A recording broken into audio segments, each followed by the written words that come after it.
This is the third and last part in the series on neural machine translation. We've learned how the technology works and how it's advancing, and today we're looking at more practical issues. Welcome to Globally Speaking, your program that explores everything and anything to do with language localization. Are you ready to dive into the most critical issues impacting global brands today? Globally Speaking is designed to educate, inform, and challenge everyone who's engaged in global communications. Your hosts for Globally Speaking are Renato Beninatto and Michael Stevens. Learn more by visiting our website at www.globallyspeakingradio.com. And now, here are Renato and Michael.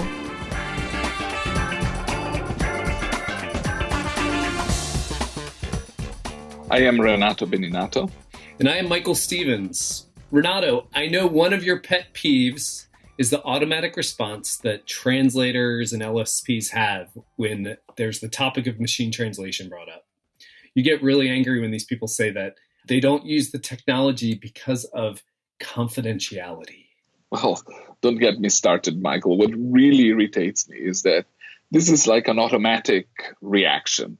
Nobody thinks about the real implications. It's just one of those things that people repeat over and over and over again. And when you challenge them, they don't know why they do it. They don't know what is behind this resistance. So before we get deeper into the discussion of the implications of neural MT, I thought it would be good to talk to someone who has done his homework and looked into the issue from the perspective of the professional translator.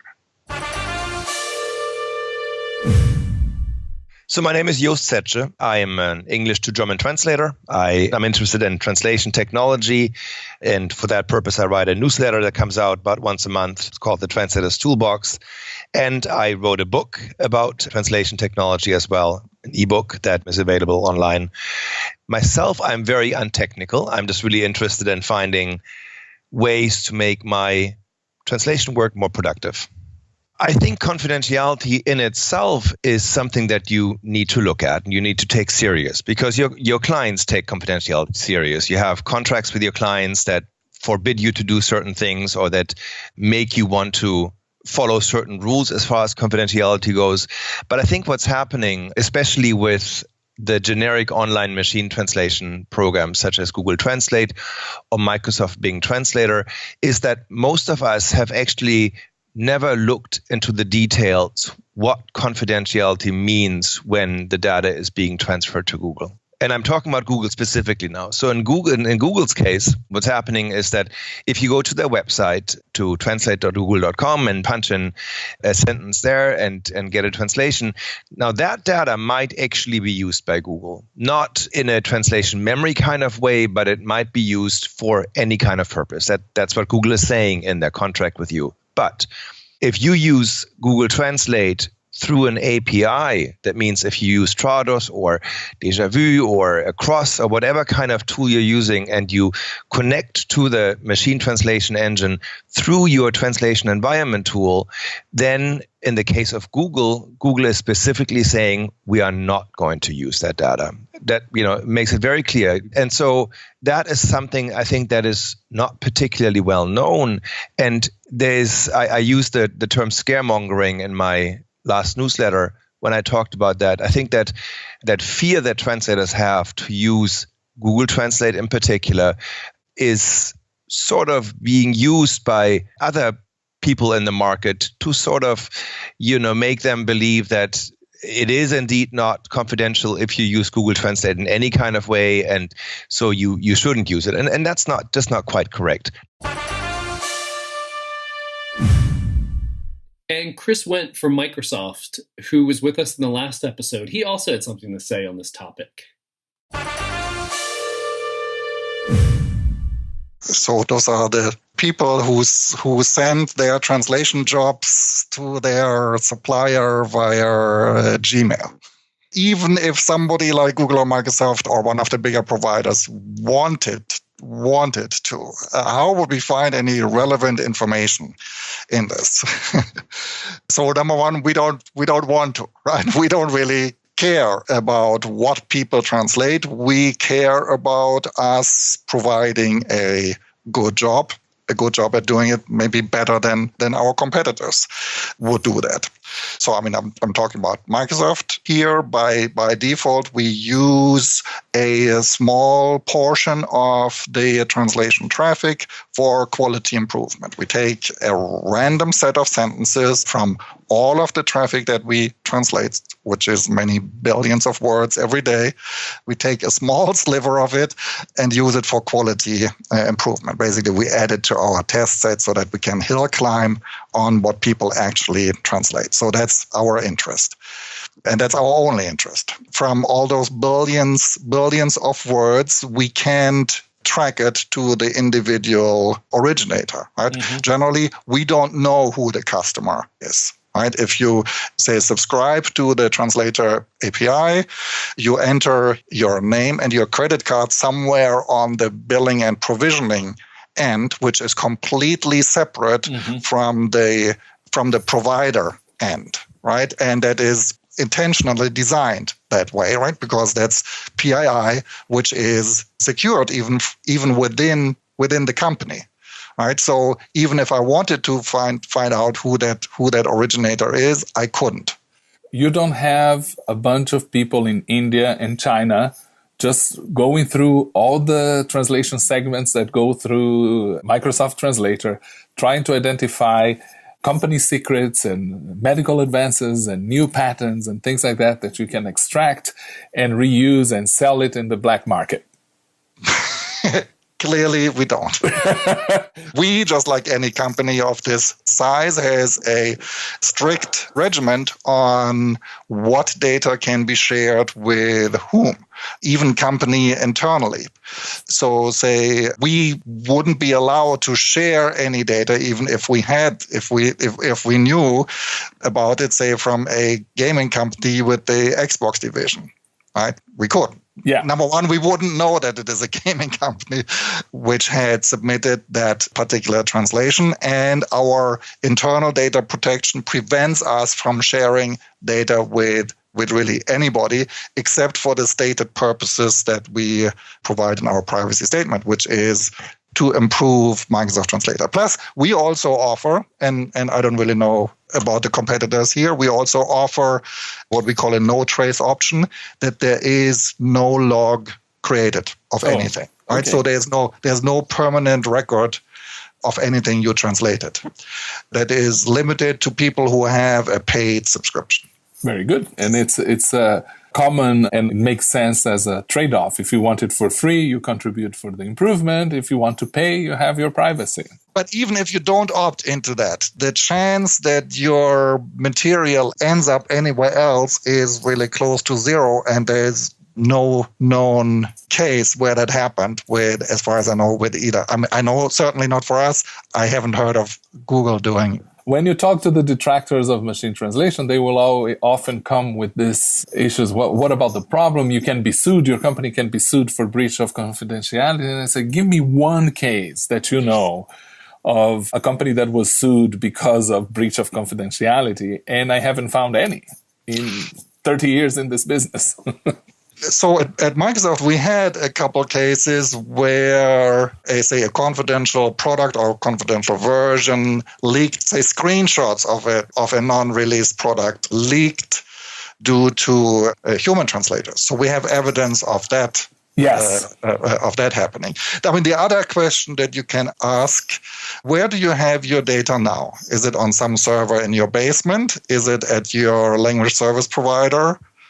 What kind of security did you apply against, say, hacking on your account? So now that we've taken privacy and confidentiality out of the way, and translators can feel confident using machine translation as a productivity tool, what's next? Well, Michael, I think that the big question is how neural MT will be used. Today, it is mostly an academic exercise with some deployments by Google, Microsoft, Baidu, and most recently, Naver in Korea. But you had an insightful conversation with someone who looks at machine translation from all angles. I'm Olga Brigova. I manage technology solutions at WeLocalize, one of the largest LSPs in the world. And I'm also president of American Association of Machine Translation. Awesome. What does the president of the Association for Machine Translation in the Americas do? Well, it's mostly about organizing events and keeping the visibility of machine translation in the Americas at a high level. Well, keeping the visibility high and making sure that there is awareness of the field. It's reaching out to academia. It's maintaining our website. It's making sure that there are publications in the field that are accessible from our website.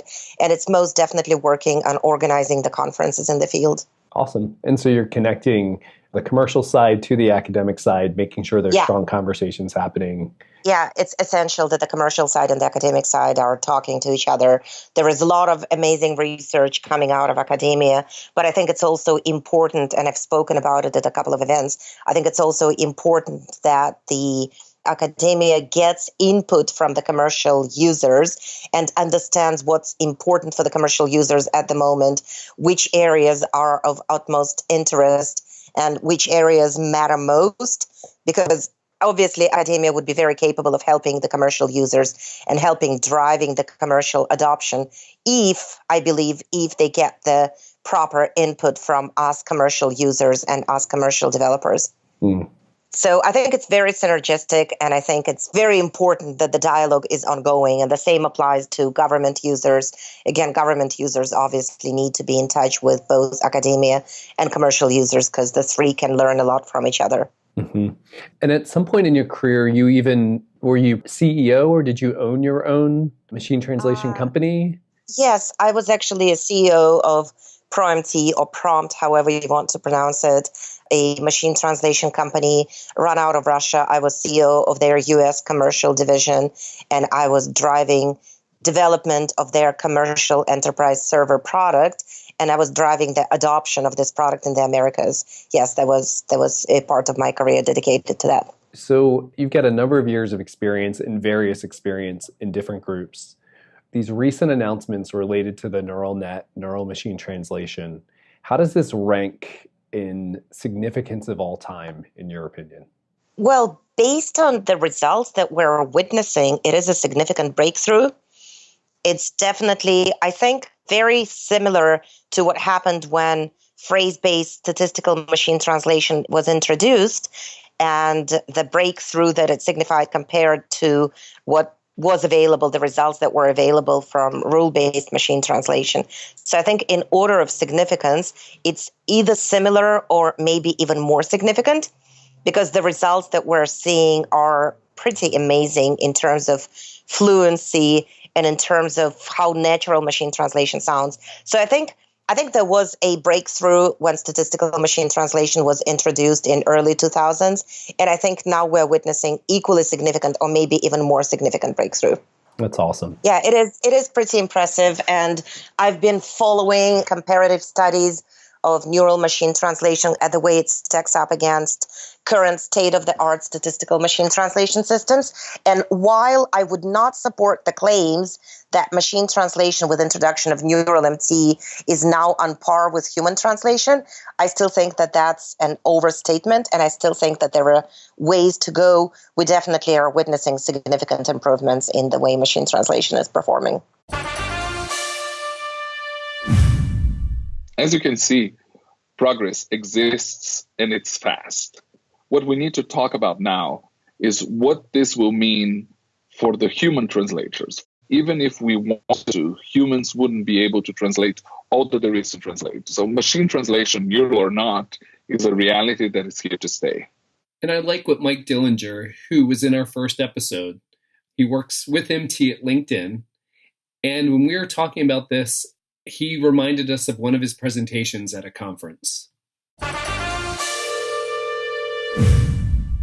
So when I talked about in this talk, when I talked about old assumptions, new assumptions, what I was trying to say was, the old assumption is that the MT researcher's main goal is to produce an autonomous translation machine that can do something or maybe everything really well without humans.